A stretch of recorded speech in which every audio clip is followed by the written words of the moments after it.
Greetings and salutations, everyone. I hope everyone is doing well today. Today, on the eve of a new full moon of February, I've got a terrifying set of Dogman encounters to share with you. Some subscribers, some that I just stumbled upon. Before we get into that, a couple links I'd like to share. As you know, I rely on my Patreon, my PayPal, and my merch to help this channel to continue to grow and go. All of those links are in the description below. I also have a second channel for creepypasta, fanfiction, and scary voice acting. Stories that really don't fit on this channel. Now, if that's anything you're into, follow that link and give those stories a listen. You may just like what you hear. I also started a GoFundMe page to help raise some money for legal fees I am accruing right now to try to get full custody of my 12-year-old daughter. Right now, she is in physical custody of myself, and we both, meaning myself and daughter, want to have full custody. I'd like to provide her with the life she deserves and do not want anything negative in her life anymore. So if that's something that you're willing to help with, that link is in the description below as well. I'd like to thank everybody so much for the contributions and prayers and well wishes. Thank you so much. It means the world to me. Now I've taken enough of your time, guys. Let's get on with these terrifying Dogman encounters, shall we? Today's first Dogman encounter is a subscriber encounter. It brings us to Clark County, Alabama. I'm 36 now. At the time of my sighting, I was 12 or 14. My dad had the sighting with me. He has since passed away, and I live in his and my old childhood home now, where the sighting occurred. So it was late one night, around 2 in the morning. I happened to be staying with my dad that night. We were both awoken by what sounded like an infant newborn screaming at the top of its lungs. Only sound we heard also literally vibrated our insides. It was so loud it should have hurt our ears, but somehow it didn't. We could tell the sound was coming from the shed behind our house, where he had parked a tractor and one of his trucks. We stood at the back door, scared as fuck, whispering to each other what we thought it could be. The sound never stopped, mind you. It had to have been about 5 minutes at the point since we first awoke. We turned the floodlight on that was in the back of the house. The noise keeps going. We finally work up the nerve to step out onto the back deck. And we both had 12-gauge shotguns with double-aught buckshot aimed towards the shed. Soon as we stepped out, the noise stops. About 10 seconds after we stepped out, something absolutely massive and pitch black in color bounds from the shed into the woods in about 3 or 4 leaps. Now, the wood is at least 45 to 50 yards from the shed. It was so fast it seemed unnatural. Also, we made out that the front stood higher than the rear. It stayed on all fours the whole time we had seen it. It did have a medium-length tail. We didn't see its eyes. It moved so fast it was unreal and didn't make out much. We live in the woods, and it was dark, even with the floodlight, in Clark County, Alabama. I can tell you this, it was no black bear. I've seen them. This thing was massive. It was no panther. Again, way too big. Also, I don't know if Bigfoot can run on all fours, so I'm thinking Dogman. I also hear massive, deep howlings in the woods. It's no coyote. I've been around them my whole life and know what they sound like. I still hear the howling to this day at night. Deep in the woods, it sounds massive. I also hear weird ape canine sounds in the woods. Also, paranormal things have happened around here. Anyway, that is the one and only time I did see the creature. I hear it several times a year, though. I also found some large canine tracks, and I'm going to send the pictures to you next time I find any. Me and my dad, before we stood there, we were trying to think of what it sounded like, and so many things went through our minds. We stood there whispering to each other, thinking what it was. This god-awful sound, it should have been deafening, but it wasn't. Like I said, it literally vibrated our insides. So weird and hard to explain. It didn't hurt, though, and it should have. It actually felt kind of relaxing in a weird way. The vibration, but God, it was a scary sound. The best thing we could think before stepping back onto the deck was, I said, "Dad, it's got to be some drug addict, or maybe a lady left their baby and that they didn't want, and had left it under our shed with a large electronic microphone by the newborn's mouth as it screamed and wailed for dear life." That's the closest thing I could think of that it sounded like. My dad agreed. We both knew it wasn't a newborn human baby, though. I forgot to say all I saw of its head was it was huge and it looked round. But I saw it from the side and back, and it happened so fast before it bounded towards the wood line. Thanks for your time, Jeff. Today's second Dogman encounter brings us to Massachusetts. I had a Dogman encounter on November 15th, 2015 in October. Mountain State Forest near Lee, Massachusetts. I've been an avid outdoorsman, bushcrafter, hunter, survivalist for over 3 decades. I've hunted all over North America, Alaska, and Anticosti Island. I've come across every predator: cougar, black bear, brown bear, wolves, coyotes. What I saw that Sunday morning was no bear. It was no more than 75 feet from me, and I was on the tail end of a 5-day camping solo. I had made my camp on top of a ridge about 250 feet from a river below me. It was at dawn, and I had made my way down to the river to retrieve some water to make some coffee. The river flows hard and makes it quite a bit of noise due to the outcrops of rocks in the middle of it. As I got closer to the water, I noticed what appeared to be a bear bent over at the water's edge. Now the last thing you want to do is spook a bear. I carry a whistle around my neck, which I blow periodically as I'm hiking for that specific reason, to alert bears that I'm coming through. So I blew the whistle. As soon as I blew the whistle, the creature's head spun around. Again, I still thought it was a bear. But its head turned, its shoulders started to turn with it. It was then, instantly, I knew it was not a bear. It had a canine head. It methodically got up, in no rush. It just got up to its hind legs, then turned completely around. I was in the First Battle of Fallujah, May of 2004, 2nd Battalion, 1st Marines, and I was afraid. Scared every time I went live. But adrenaline took over, and I could deal with my fear. But the fear I felt that day was nothing I had ever experienced. I was frozen in fear and couldn't move. I had a .45 caliber sidearm on me and have drawn it gun 1,000 times at the range. I couldn't get myself to reach for it. I was petrified. It seemed like a lifetime. It was standing there looking at me, but it was maybe less than a minute. It broke right, got down onto all fours, and went into the bush. I stood there maybe for an hour motionless until I got the courage to move. Today's third Dogman encounter is a subscriber encounter, and it brings us to the Philippines. Hey Jeff, greetings. I'm one of your subscribers all the way from the Philippines. I've been a fan of cryptids, or have been listening to a lot of stories from all around the world.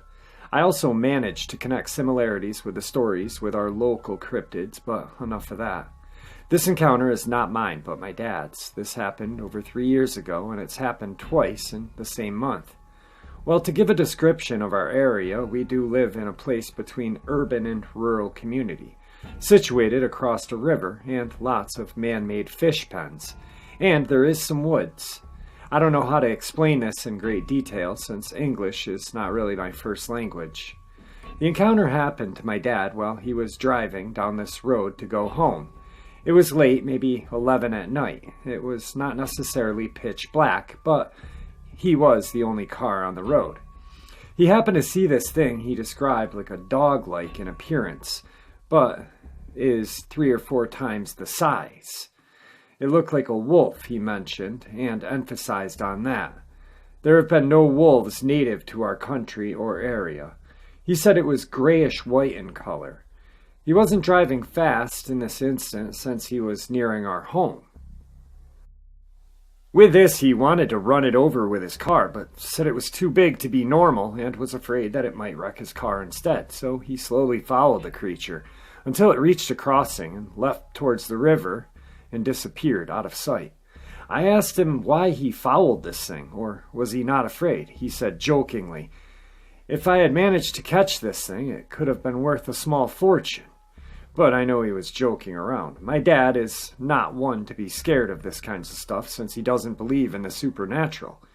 Even after he encountered this thing twice on the same road he is taking and I am taking every night after work, going out at night.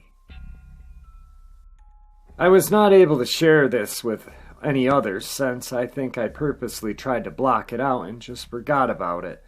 It is since I'm using the same path leading to our home every night. And I always come home late, and I do not have the luxury to be in a car when I pass this area. I only have a motorcycle, and judging from the size of the creature, as my dad mentioned, it could have easily run me down if I came across it. That may be the reason I forgot about it, what my dad had told me. I don't know what it may be, a dogman, an extremely large dog, a skinwalker. Whatever it is, I don't want to run into it. For reference, if my dad says it's big, it would be big. We had 3 male German shepherds and 1 mixed husky, so if he means it's 3 or 4 times larger, he means it's comparing to our dogs. I don't know if Dogman exists in our area or if it's something entirely different. Maybe it's just an animal, but it scares me now when I remember that story. I just wanted to share this as a heads up to anybody listening in our part of the world where this type of creature does not normally exist. I hope they don't. I will try to ask my dad soon to describe the creature so maybe I can find out what it was. But I'm afraid to ask for more details about it since this is the road I use on a daily basis and I don't want to be scared while I'm going home. Today's 4th and final encounter is a very strange encounter that I stumbled across, and I'd love to share it with you guys to get what you guys think of it. My husband comes from a long line of outdoorsmen, hunters, fishermen, etc. He spends every weekend out exploring the land and also grew up in a dense forest. He's a proud skeptic and actual earth scientist as a professional. He does not believe in anything unless there's evidence to back it up. He says he's grown up in the woods for over 4 decades, and if any of these things exist, he would have seen something by now. He told me an experience he had forgotten about last night while he was out in the national forest an hour north of us. He saw a strange group of 3 deer. The deer had long, bony, skinny bodies with weird elongated legs and wolf tails. He said the tail part was so bizarre, strangely long and almost as long as their whole body, bushy, just like an extra long German shepherd tail. He said the deer bodies didn't look right, really gangly and disproportionated. He couldn't put his finger on what was so strange about them. The tail is what stood out most. We then together Googled deer species in the area and nothing matched the description. There are some deer with longer tails, but they don't exist in our area, and their tails are not bushy and long like a dog's tail. They're trim and stubby, like a regular deer tail, just elongated. Basically, no such creature exists in our area or anywhere else. He said he saw them once, and then sometime later saw them again. They were not moving, just watching him. Nothing else was out of the ordinary, and nothing else happened that day. The first thought in my mind was shapeshifter, skinwalker, dogman. There's many accounts of weird half-deer creatures associated with shapeshifters or dogmen. The thing is he has had paranormal encounters but refuses to accept it was something out of the ordinary. He was in the middle of nowhere at night when a giant, totally black craft flew straight over him, covering the sky, making a weird, low, pulsating sound, like a pulsating electric hum. He thinks it was simply an experimental aircraft and didn't think anything of it. Another time, he was driving on an isolated country road at night. He and his passengers saw a very bright orange orb in the sky moving around. Suddenly, a cow appeared in the middle of the road out of nowhere, and they almost hit it. Once again, he assumes it was a planet he saw, and the cow had quickly ran into the road when they weren't looking. Another time, he saw a pair of yellow-green glowing eyes watching him from the darkness, pretty high up, 7 feet-ish, accompanied by someone whistling what he said was an eerie tune. This encounter is the only weird one he will admit to, as he felt uneasy and ran back to find his car. This took place by a pond or body of water. Regarding the strange wolf deer, does that sound familiar to anyone? Wow, that was some kick-ass encounters, if I have to say so myself. The last encounter got me kind of wondering. Now, there are the zombie deer disease going on, but that's not going to elongate their tail. Then you have the ever-popular internet version of the Wendigo, where it has a deer-shaped head with antlers and a human-esque body. The Wendigo is part of my native culture, and I will argue it to the death that that's not what a Wendigo looks like, according to the elders that I've spoken to and sweat with in sweat lodges. A Wendigo is humanist-like. But it could be some sort of creature, and I always refer to this when I don't know, but that creature that was by the Skinwalker Ranch that hunter saw drop out, and it had a deer-shaped head and was bipedal. He did not stick around long enough to see what happened or if any more dropped out. So who knows? Maybe it's some sort of interdimensional frickin' freak of whatever, something I don't want to encounter, and I'm sure you guys don't want to either. But definitely a scary set of encounters. The Philippine one, I've only heard of a couple of other Philippine encounters. The Aswag or whatever it is the shapeshifter vampire woman thing that gets cut in half and seeks out babies, and that's fucking scary. But a couple of other Dogman encounters I heard on Mr. X Dreams. One was where the guy was at some military installation, and the military, I guess, was shooting at this creature. But yeah, I've heard of Dogman encounters in the Philippines, and I truly appreciate you sending me this encounter. Thank you so much. Wow, what a great encounter. And I really do hope that you talk to your dad and get some more info on this for us. Just really cool to have one from the Philippines in my journal of subscriber encounters. The one from Massachusetts. Now, like I said before, I do have native culture in me. I used to go on the powwow circuit when I was young with my aunt. And I've been to Lee, actually Spencer, Mass. And it's a very isolated area. When people think Massachusetts, they think Boston. But there's a lot of woods out there. You've got Massachusetts, Vermont, Maine, New York. It's all dense woods when there is woods.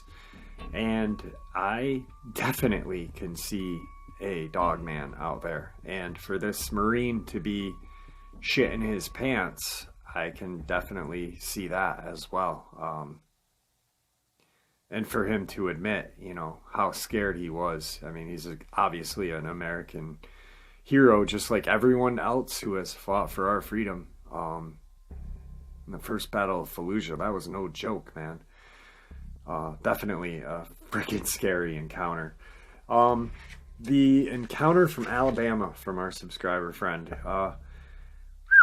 Now, Excuse me. I have a cold, guys. I'm so sorry. A while ago, I've made mistakes and I've been corrected on them. And like I've stated 1,000 times, the greatest part of cryptozoology is not knowing. We don't know, and that's the best part.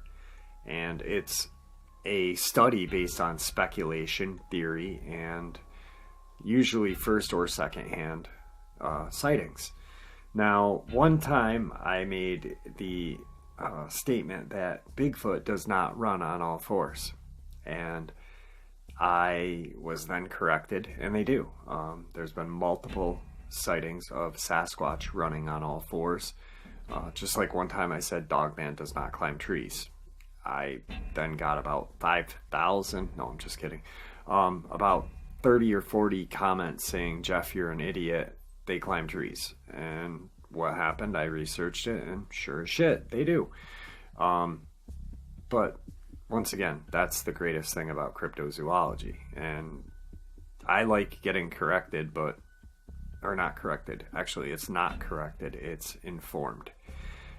Because I don't claim that I know everything. I'm not. I'm just like you guys. I just narrate these encounters and we study it together. It's like class, class at Jeff's house. The way this encounter is playing out for me, I almost think that it is a Sasquatch. Just because of the sounds, how they reverberate inside this person's body. It's stated that Sasquatch has a way of disorienting people with these sounds that they make. But then they talk about the deep howling sounds at night and then the large canine tracks. Well, Dogman do make sounds that vibrate your insides as well. So I'm kind of on the fence.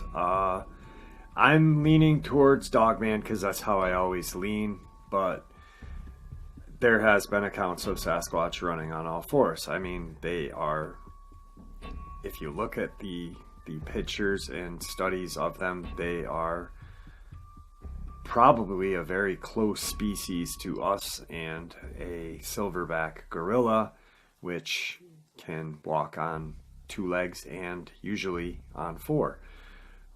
So I don't know, but definitely a creepy friggin' encounter, and I want to thank you for sharing that with us too. Also, I want to apologize for taking a couple of days. Things are just getting kind of crazy with with life now. I'm used to seeing my daughter every day at my ex-wife's house, and now she lives with me, so it's been a month and I'm getting used to that. And it's crazy, so I'm trying to figure everything out. But I will get back to the regular schedule of trying to have an upload out every day. Also, if you guys hear some weird noise in the background of like a bell, that is my Maine Coon cat. I had to rescue him the other day. My ex-wife ended up moving and left him in her old apartment, and there was a padlock on the door, so I had to contact the police department and rescue the big bastard out of there. And let me tell you, putting a Maine Coon cat in a cat crate that is a little bigger than him is not fun, especially since he's only been in a cat crate once before that. So imagine how that was. But he did adjust.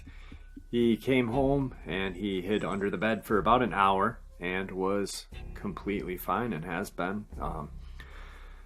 That rescue happened Thursday, and it's been good. It's definitely been a learning curve in my life, and wow.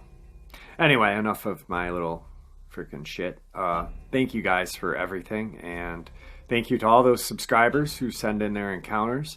I've got a couple more subscriber encounters to share with you.